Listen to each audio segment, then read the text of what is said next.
Hello everyone, welcome back to our YouTube channel Becoming a REST Developer. I'm Desire, and today we've got Borel, who has just completed the course Linux Basics for Robotics, and he'll be giving us a presentation on that. So without any further ado, let me hand over the platform to him so he can begin his presentation. Alright, whenever you're ready, Borel. Yes, sir. We will start by running the obstacle avoider program in the real robot.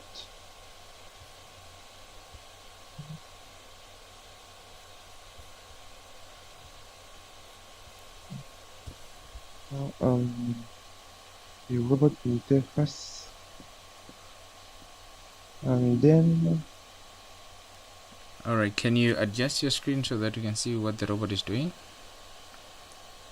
I think it's yes, sir. behind the wall there. Okay.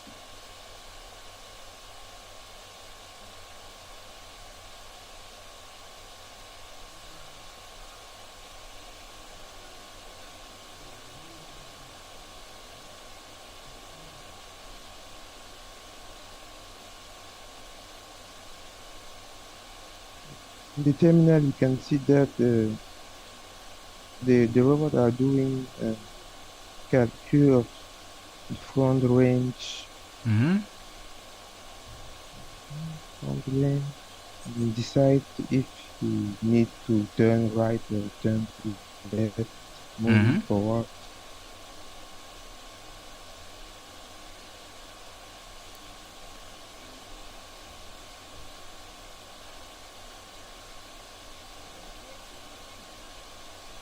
So in the obstacle avoider program, the distance that the robot has to move, we do first of all the robot begin by scan the distance that is within and the obstacle minus the threshold.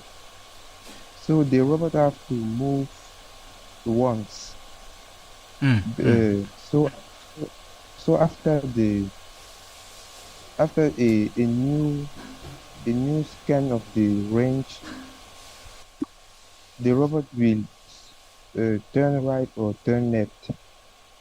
But in the simulation or and in the real robot, the robot moves twice, moving forward twice.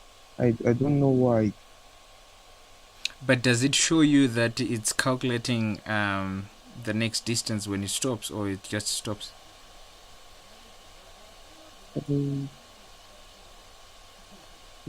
Just stop. So that is in simulation, right? That in the real robot. Okay. And also in the simulation. Okay. All right. So right now it seems to be doing fine. I can see that it stops here and there, but maybe that's on the basis of how you are calculating the time to move, right? So from your saying, you said you calculate the time to move by subtracting the threshold from the distance to the furthest obstacle, right, in the front. Yes. Okay.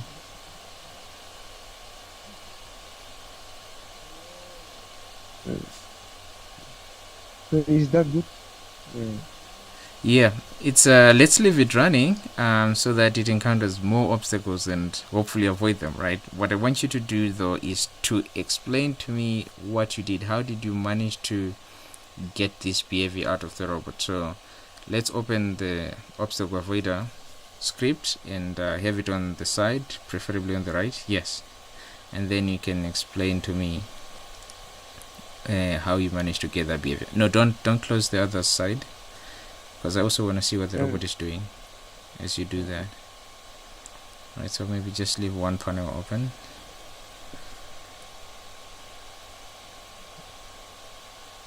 Right, and then you can, yeah, that's good enough. okay.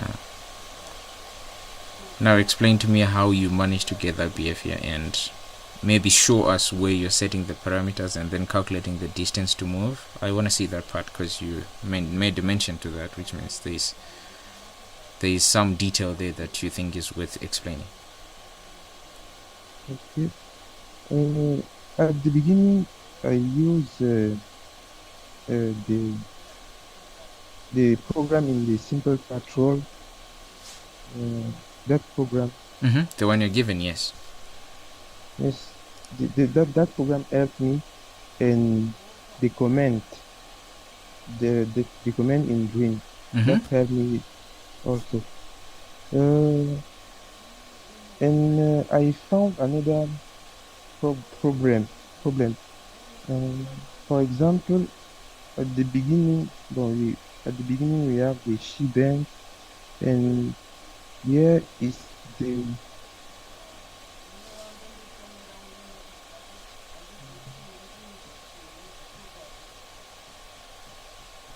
here is the the way to to find the robot function, because in the robot function file we have all the function that uh, they get, scan, left, right, range, all the function that we use, that the robot use to know the distance, front range, front left. Uh, uh, Okay. uh, I changed this way because my robot function was in another is were in another file. Okay. So I have to move to change the way So you have to to change the find the path. robot function. Okay. Mhm.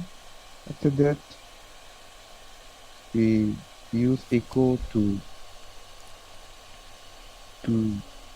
to we have to use echo to see in the terminal the the text, the running nav, obstacle, avoider, Mm-hmm. and then we initialize the angular velocity Mm-hmm. to 0, 0, and the threshold to 0.3. Mm-hmm. Uh, after that, we have this is the variable, the variable um, that contain the left range. Okay. We see that because of the dollar symbol. That means that is a variable.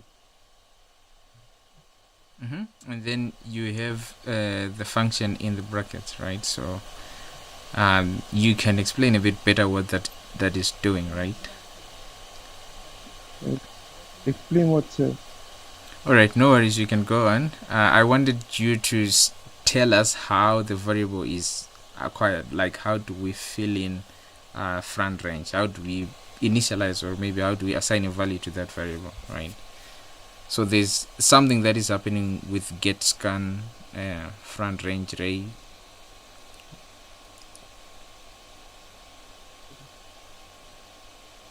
I don't understand. Okay, I don't worry about that. What I wanted you to just tell me is that you are doing a function call, right? That's the most important thing. So you are calling that function and assigning the value that's returned by that function to that range. So it's all right. I understand that you might be struggling putting that across a bit, but let's go on.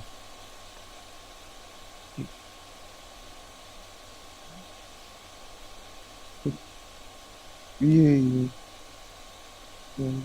in that program, you have eight case. Eight Mm-hmm. case. the begin here. We have if for the condition. We have eight case. For example, if the front left and front is not free, Mm-hmm. and front right is not free, the robot will scan the left. So when you Mm, say 8 cases, can you explain in more detail what you mean by 8 cases? mm, Eight cases. To know. Uh, for example, if the robot are in front of an obstacle and the left is not, and the left is not free, but the right is free. Mm-hmm. For example, that is one case. Okay, Another okay. case we can have uh, the right is not free and the front is free, so the robot will move forward. That is example of another case. Okay, In I that see. program, we explore eight cases. Okay, okay, good.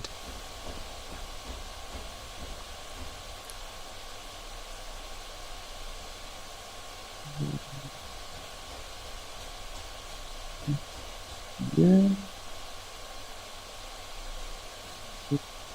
this part,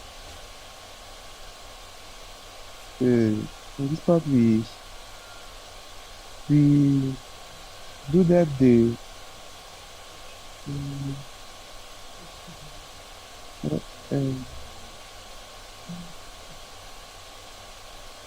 in this case, we we see that if the robot, if the front right and the front left is not free, the robot will scan the left and the right and compare the left and the right. If the left is more than the right, the robot will turn left, Mm-hmm. and then if the right is more than the left, the robot will turn right.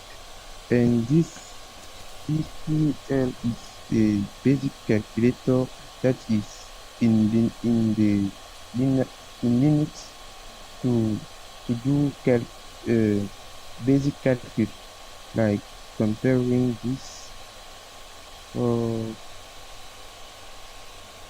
uh,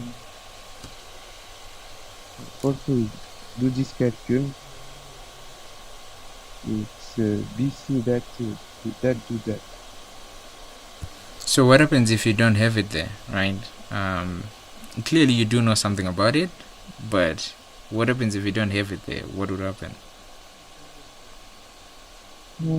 I think that if we don't have BC, uh, I think that the robot will not move.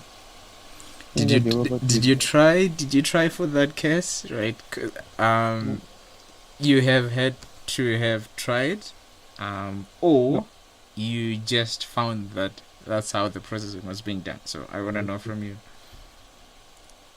no, no, sir. I don't try that Okay. All right. because I'm saying that if the BC are not here, uh, we will not able. The robot will not able to do the calculus so that he will not move.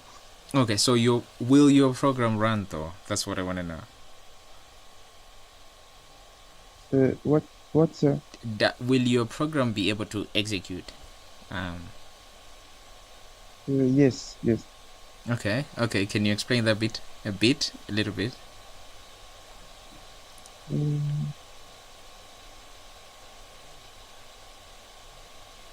mm, Maybe you can try it. Okay, so you might be speculating, right? Because you explained that you didn't try it. However, I encourage you to try, right? Um, for the Now, sake of learning.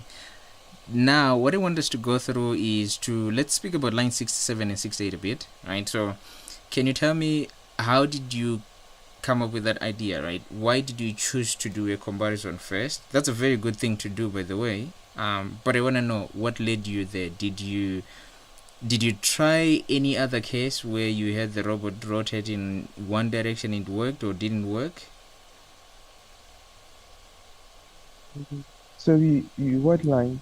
Line 67 and 68, right? So you said in that line, that's where you're doing a comparison of, if I'm correct, no, line 70, sorry. You're doing a Yes. comparison of trying to find out whether the left has got larger distance or less than the right, right? So you're comparing between the indexes that you're getting from the left and the right to figure out whether your robot should rotate to the left or to the right, right? Yeah. Is that correct?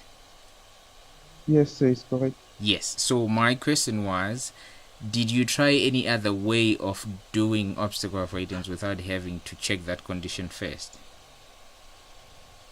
No. Okay, so you just went for that one by default. Yes. Okay. All right, let's go on.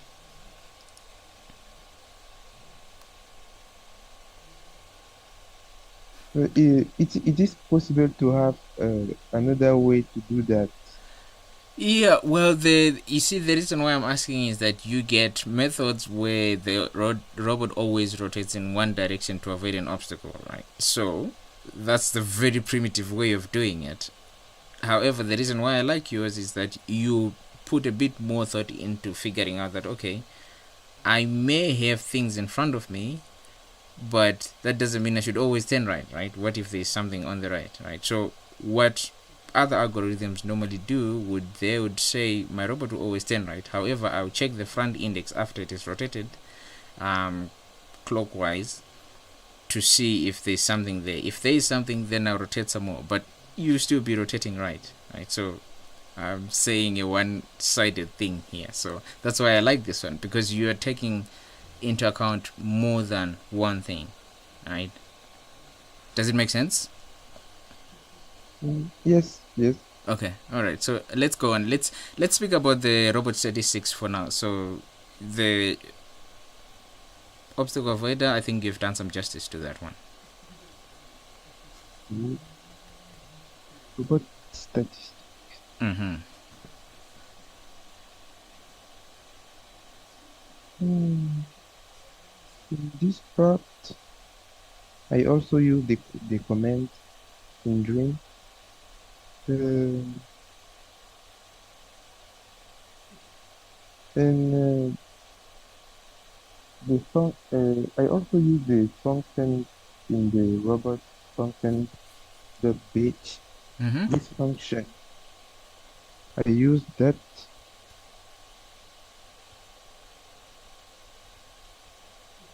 So, for example, to print the distance covered since that I uh, I use the get odon distance.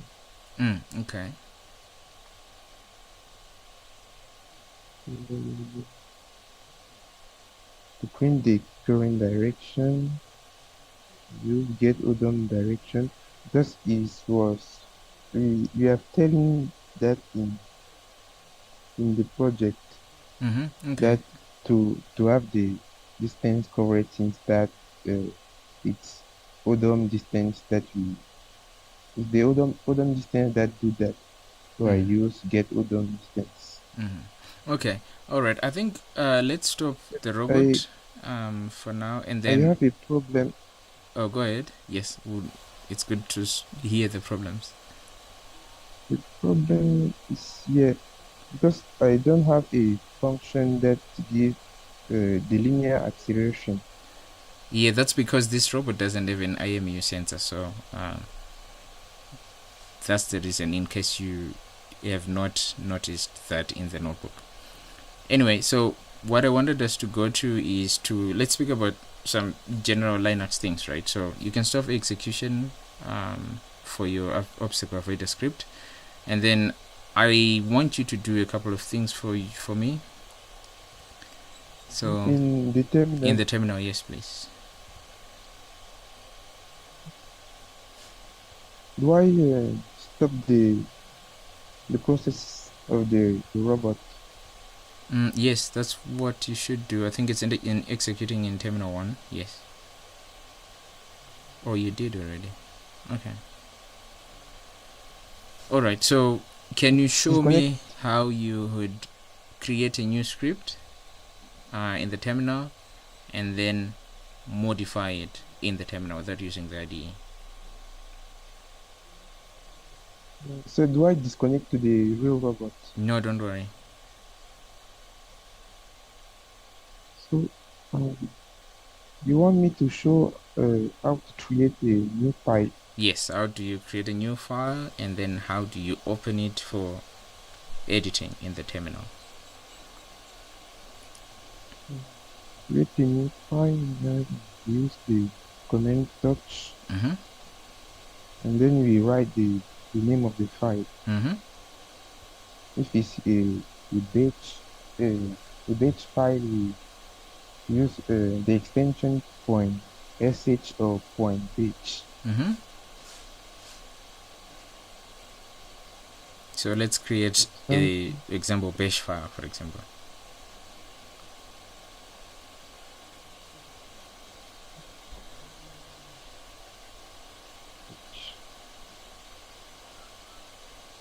Okay. Now, how do you confirm that your file is available?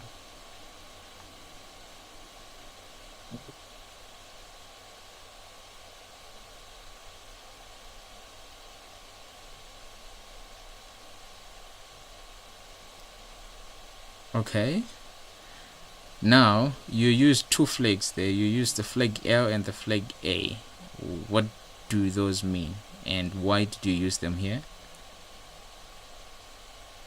We use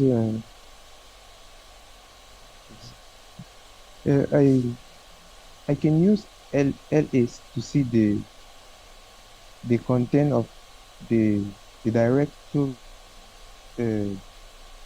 that I'm in. Mm-hmm. Yes. I can use ls, but with ls la, I see also the file that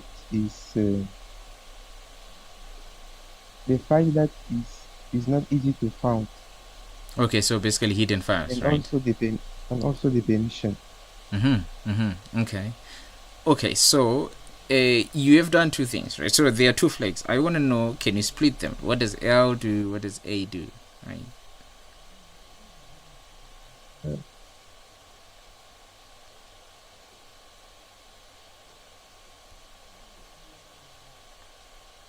Uh, so you want that I explain what L do and what A do Mm-hmm. in this part? Mm-hmm. In that part, yes. Does it do like the one thing that you've just described, or there's more that it does? Uh, I wasn't know that L do one thing and A do another thing. All right, no worries. So let's open our example.bash, right? I want you to open it in the terminal because that's what we're working towards. Open what? The script that you've just created. Okay. In the terminal. Mm-hmm.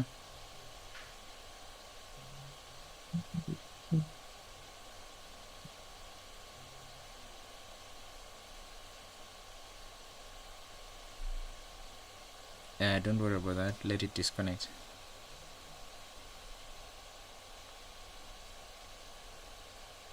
Okay, so just check if our script is still there.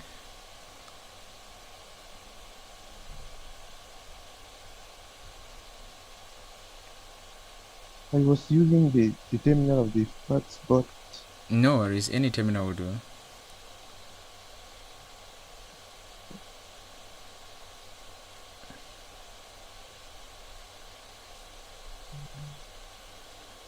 You could use tab.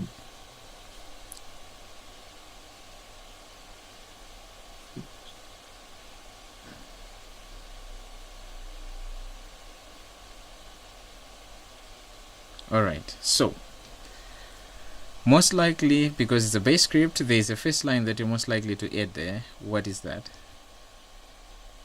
Shebang. Okay, good.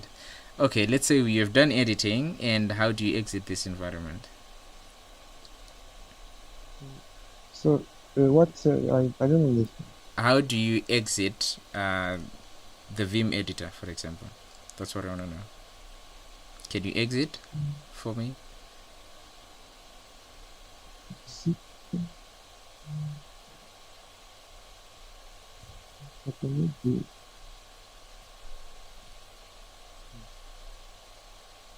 to insert uh, So to a insert is to program write, to, right? So let's say to you've insert a program done the I use. writing as always, and now you want to leave this editing. Now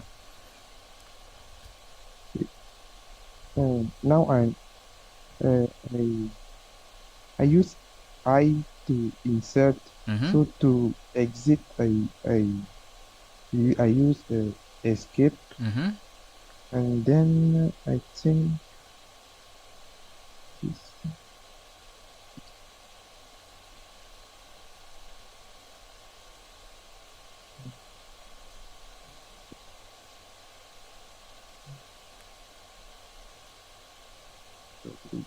I think you're on the right track. You're just using the wrong letters.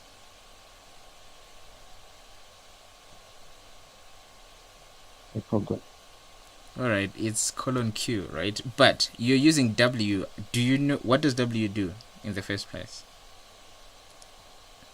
If you use colon W like that, what does it do? Uh, so I don't know. All right. You can go do some homework. It's in the course. Anyway, thank you very much, Borel, and thank you so much for making the effort to come and present your work, and also getting the courage to present. I know English is not the language that you're most used to, so very well done on that. And I encourage you to keep trying the other courses that offer certification on OK. So just hang on for me, and we'll wrap it up here. Okay. Okay, so thanks. Okay.